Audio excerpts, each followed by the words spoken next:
Not only did Donald Trump lose, he has consistently been unpopular since he took office.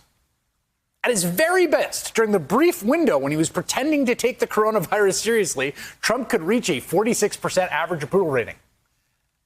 And he left office pushing a personal low point following his incitement of the Capitol insurrection and subsequent second impeachment. And not only is Trump disliked, but unsurprisingly, so are his major legislative and executive actions in office. This chart by Chris Warshaw in The Economist shows the average polled support for major bills and executive actions since 2006. So the farther something is to the right on that chart, the more popular it was. The farther to the left, the less popular. Donald Trump has 3 items on there: the GOP health care bill, the GOP tax reform bill, and the separation of immigrant families. They are by far the least popular items on the chart. Compare all that to President Biden, who has cruised along at a 54% approval rating throughout his first month in office. According to The Economist data, his COVID rescue package is probably the most popular piece of legislation by broad bipartisan support since 2007. In fact, get this. New Morning Consult poll out today. And again, we all take polls, a little bit of grain of salt, right? But when the numbers are this big, they're saying something. So new poll today found 76% of voters support the plan. 76%. That includes 60% of Republicans. You basically never see that. All right? Almost everyone likes this. Earlier today, more than 150 CEOs, including the heads of corporations like Google and Goldman Sachs, signed a letter urging Congress to pass Biden's COVID relief package. Labor unions are on board, too. Republicans at the state and local level support the plan to help their constituents and their businesses. The Republican governor of West Virginia, who Donald Trump praised for not acknowledging Joe Biden as president-elect, says Biden needs to, quote, go big on the COVID aid package and not worry about the federal debt.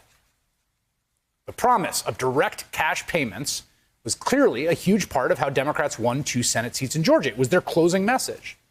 The bill has those direct cash payments, $1,400 on top of the $600 in the last bill. It's got money to open schools. It has money for vaccinations, like actually funding a big vaccination program. It's on the right side of public opinion by a lot. It's good on the merits. People want it. It's got lots of stuff for different constituencies, and it's popular. Congressional Republicans are just saying they don't care about public opinion. Like, if the shoe were on the other foot, Democrats would be quaking in their boots about how popular this thing is, and they'd all be like, oh, my God, what do we do? Both Senate Minority Leader Mitch McConnell and House Minority Leader Kevin McCarthy have come out against the bill. Nope. They're saying we are sticking with the 45% loser down in Mar-a-Lago. We're not doing any self-examination, not how did we lose touch with the American people? Why don't people like us? Why can't we reach these voters? Yeah, sure, he tried to overturn the election for the first time in the country's history. Yes, the last guy's rhetoric led to a violent attempt to stop the peaceful transfer of power while mobs chanted, hang Mike Pence. Yes, we're on the wrong side of the rescue bill while the country's in a once-in-a-century pandemic. Sure, all that's true, but we can rule from our little 45% minority. That's the play here. And the thing is, they might be right. That's the core truth of American politics at the moment, right? Maybe they can just gerrymander themselves in the majority in 2022, public opinion be damned, or get enough backlash going to get a high turnout election and win both houses.